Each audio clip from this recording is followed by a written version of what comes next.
习近平高调现身哈萨克斯坦，官媒报道却没有下机画面。第一夫人彭丽媛也在此缺席。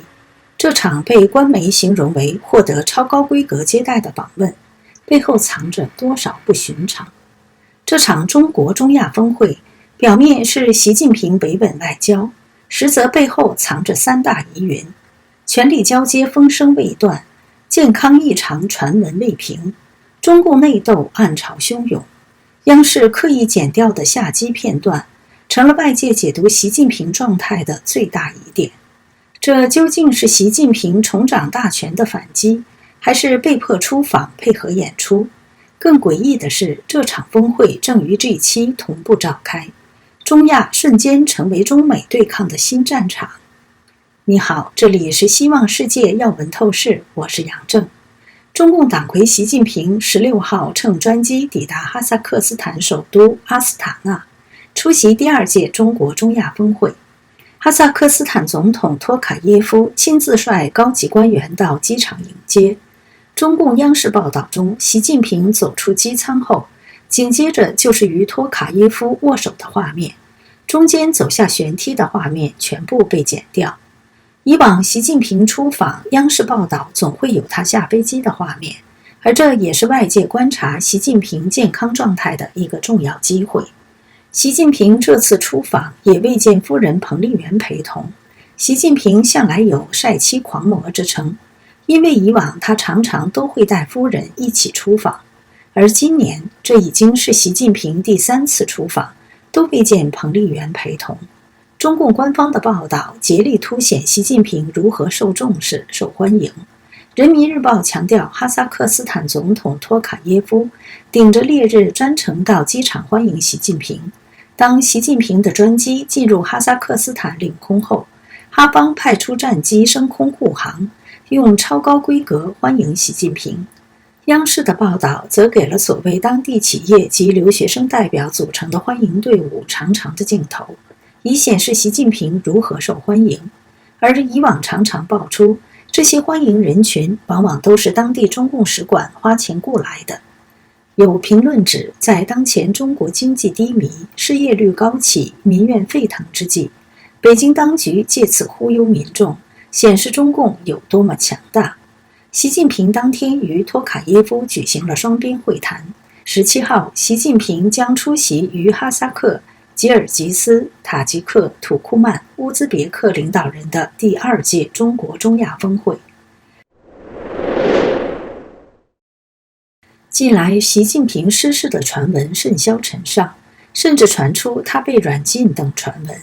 时评人张天亮博士在其视频节目中表示，习近平此次出访中亚，显示习近平被软禁在中南海丰泽园，只能在家里接待卢卡申科和11世班禅的说法看起来并非事实。资深媒体人石板明夫也表示，习近平出访政变谣言不攻自破。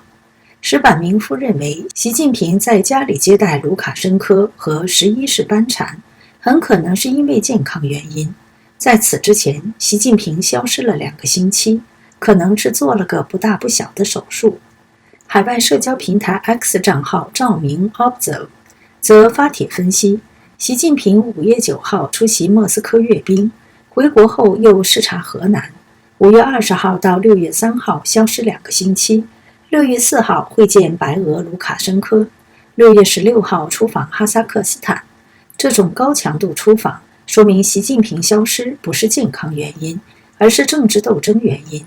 他还注意到，习近平与托卡耶夫举行双边会谈时，中办主任蔡奇故意把自己的座位与习近平的座位拉开距离，拉得远远的。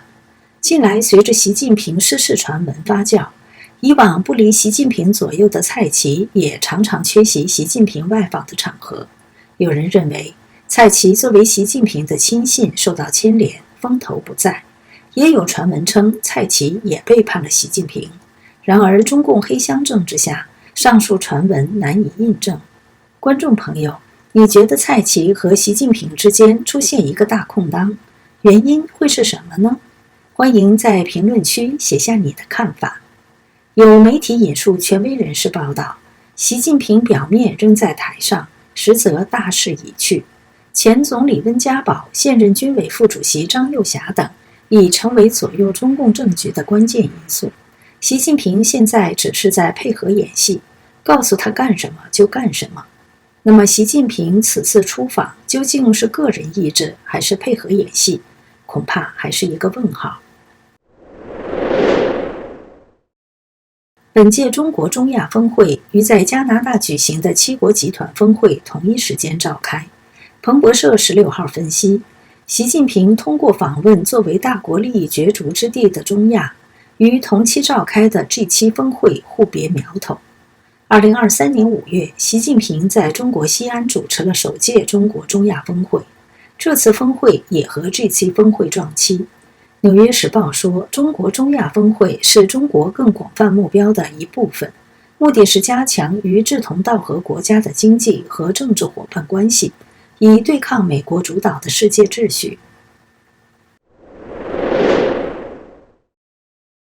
2013年，习近平在哈萨克斯坦提出了重振古丝绸之路的一带一路计划，这条连接中国和中亚、中东、非洲以及欧洲的通商要道，也是中国经济和外交扩张的重要通路。这是一项价值1万亿美元的计划，在发展中国家建设基础设施项目，已将其纳入北京的影响范围。中共外交部发言人郭家坤16号在例行记者会上称，这次峰会各国元首将共同擘画未来合作新蓝图，开辟共建“一带一路”更广阔空间，推动建构更加紧密的中国中亚命运共同体。长期研究中亚局势的台湾国防部下属智库国防安全研究院副研究员释建宇曾对 BBC 中文说，中亚国家中有的希望得到更多中国投资发展关系，有些就算不想要但也没办法，比如吉尔吉斯斯坦和塔吉克斯坦已经欠下中国太多外债。据《纽约时报》报道，该地区的几个一带一路项目已经陷入停滞或卷入丑闻，包括2018年吉尔吉斯斯坦的一座发电厂故障，导致该国首都大部分地区断供暖、断电。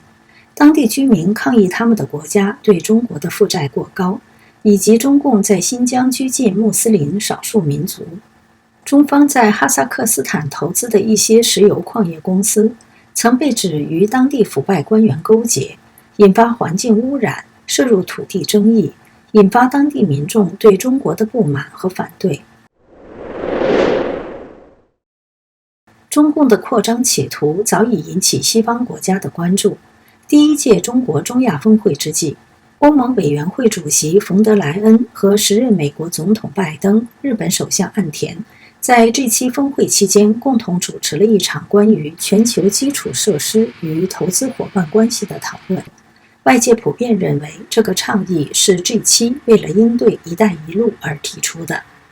本届中国中亚峰会登场的前几天，美国国务卿卢比奥刚刚在华盛顿会见了哈萨克斯坦外长努尔特列乌，意大利总理梅洛尼上月访问中亚，欧盟委员会主席冯德莱恩也于4月访问了当地。这里是希望世界要闻透视，感谢您的陪伴与思考，请订阅、分享并打开小铃铛，一起在动荡中坚守真相，在黑暗中点燃希望。